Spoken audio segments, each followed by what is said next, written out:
গ্রহণ করতে চলে গেলেন। তাই করবে মানুষ। হরে কৃষ্ণ। ধন্যবাদ শ্রী শ্রীমৎ গৌরাঙ্গ প্রেম স্বামী মহারাজ এতক্ষণ গৌরাঙ্গ মহাপ্রভুর বিভিন্ন লীলা প্রসঙ্গ এবং ভক্তদের নীলাচল ধামে আগমন বিষয়ক অপূর্ব কথা আমাদের শ্রবণ করালেন। তো আজ এই শ্রীক্ষেত্র পরিক্রমার এই মঞ্চের অনুষ্ঠানের অন্তিম দিন। আগামীকাল ঠিক ভোর 5টার সময় সকলে এখানে উপস্থিত হবেন। মঙ্গল আরতির পরেই সংকল্পকারী সমস্ত ভক্তরা শোভাযাত্রা সহকারে এখান থেকে এই শঙ্খক্ষেত্র পরিক্রমার শুভ সূচনা করবেন এবং আপনারা সকলে মিলে এই পরিক্রমায় অংশ নিয়ে পরিক্রমাকে সুসম্পন্ন করবেন। তো এখন এই পর্যায়ে আমাদের মাঝে উপস্থিত রয়েছেন শ্রী শ্রীমৎ ভক্তি প্রচার। মন ভরে যাবে, কেবল সুগন্ধে আপনার মন ভরবে, কিন্তু মন ভরলে তো কাজ হবে না। কি ভরতে হবে? পেট ভরতে হবে, পয়সা দিয়ে কিনে খেতে হবে। যদি বলেন আমার কাছে পয়সা নেই, আমার পেট ভরবে কি করে, তাও একটু টেকনিক শিখিয়ে দিই। যদি আপনি চলে গেছেন, ব্যাগ নিয়ে যাননি, পয়সা নিয়ে, মার্কেটে ঘুরবেন, আপনাকে দোকানদার পান্ডা আপনাকে ডাকবেন, ইয়ারু আসো আসো আসো, আরে প্রসাদ প্রসাদ নেই, যাও প্রসাদ খাও, আনন্দ বাজার কো আসিছ প্রসাদ খাইবনি, আসো। তো ডাকবে, ইয়ারু আসো, মানে ইধারাও ইধারাও। আপনি যাবেন, আপনার হাতে একটু অন্ন লাগিয়ে দেবে, দেখা তো অন্নটা গরম আছে কিনা, টেস্টি কিনা, খাবেন। আরেকটা দোকানে যাবেন, একটু সবজি দেবেন, খেলেন, মিষ্টি ডাল, খিচুড়ি, তারপরে শাগ, বেসর, চাটুনি, খট্টা মিঠা সব খাবেন। পয়সা না থাকলেও সব খাবেন, চাকতে চাকতে আপনার পেট অবশ্যই, অর্থাৎ আনন্দ নিয়ে আপনি বেরোবেন। এখানে হরিবল বলে তো আনন্দ হবে না, তো আপনাকে যেতে হবে মার্কেটে। হ্যাঁ, আনন্দ বাজার যেতে হবে। তো আমি প্রথম দিন গিয়ে খেয়ে এসছি, সেই আনন্দের কথাটা আপনাদের সঙ্গে শেয়ার করছি। কিন্তু আমরা কোথায় ছিলাম যেন? জগন্নাথ বলরাম খেতে বসেছেন, খাওয়ার পরিবেশন হচ্ছে, এই সব আইটেম খাওয়ানোর পরে আরে হেভি টেস্ট লাগছে। কিন্তু আমি কালকে বলেছি, টেস্ট কখন লাগে খাবার? যখন খিদা থাকে, তখন যা প্লেটে পড়ে চেটে মুটে খায়।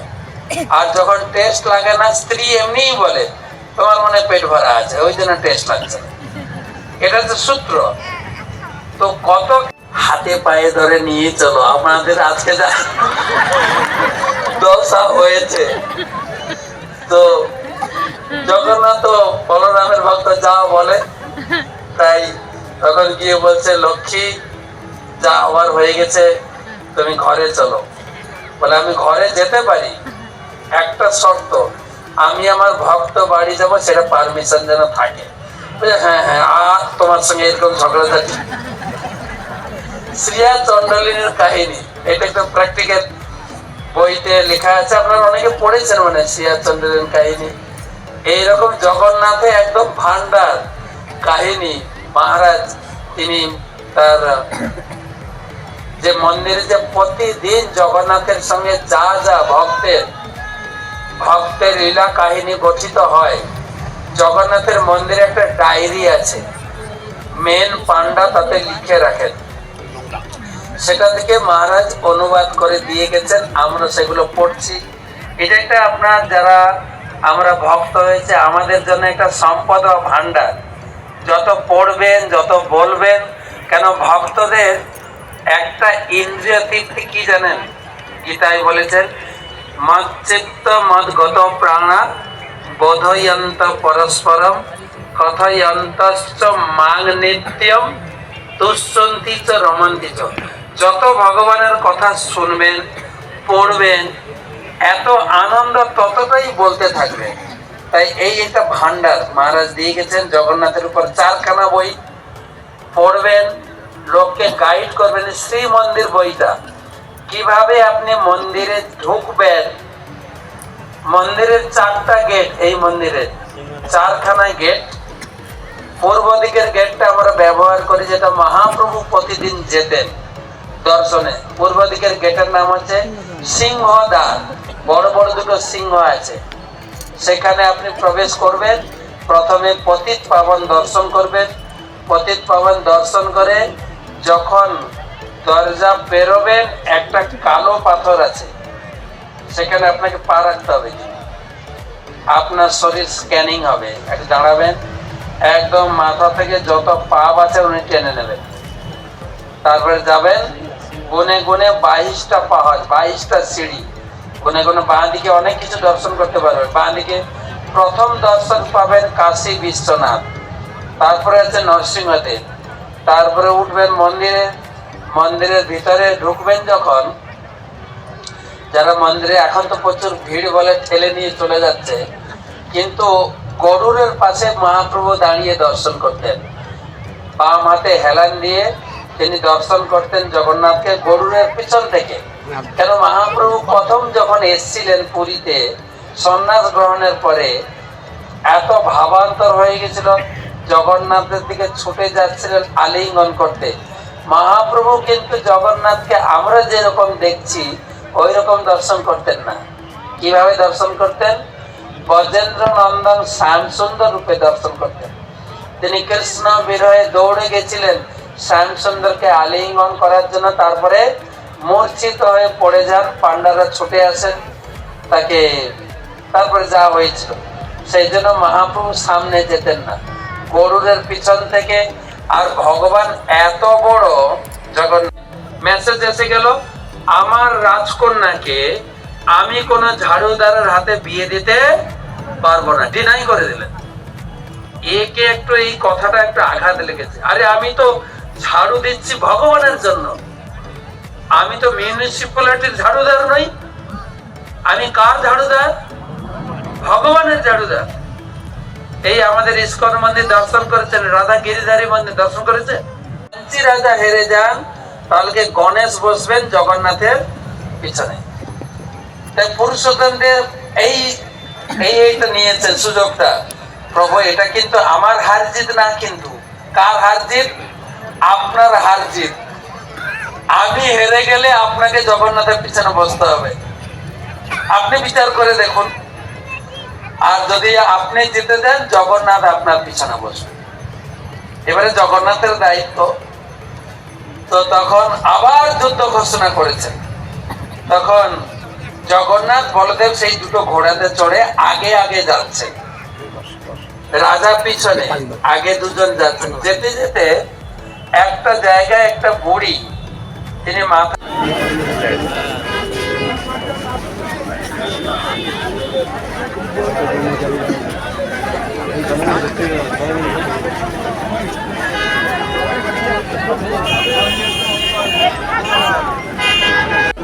উপরে এগুলো বসে আছে, যাবে আরো জাম হবে না।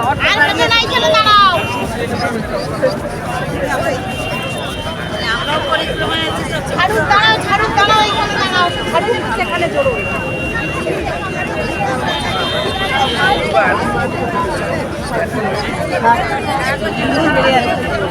দিন বাড়ছে।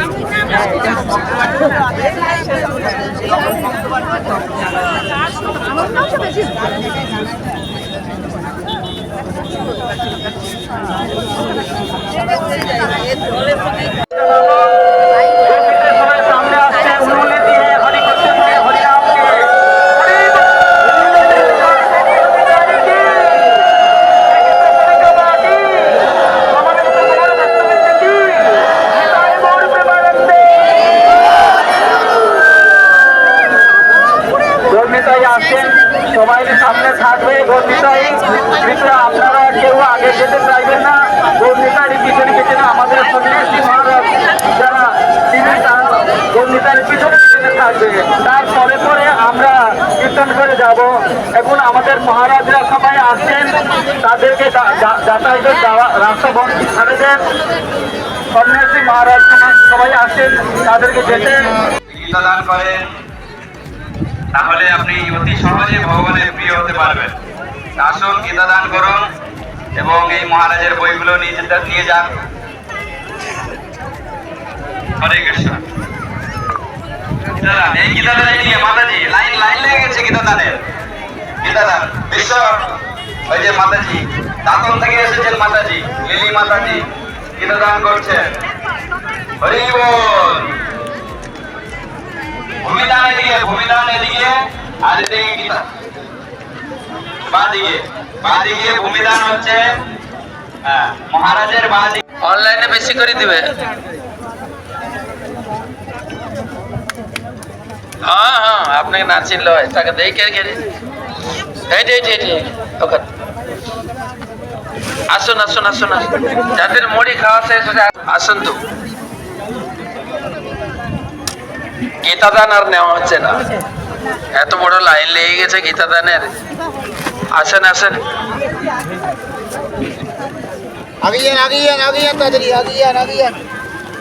মেরেছি। ও আসেন আসেন আসেন, মহারাজ আশীর্বাদ। বাসুদেব ধর্ম প্রভু ফ্যামিলি নিয়ে আসেন। আসেন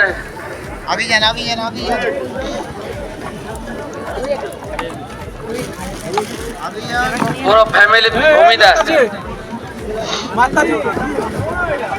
প্যাট্রন মেম্বার, 5 জনের 5টা প্যাট্রন মেম্বার আর ভূমিদান।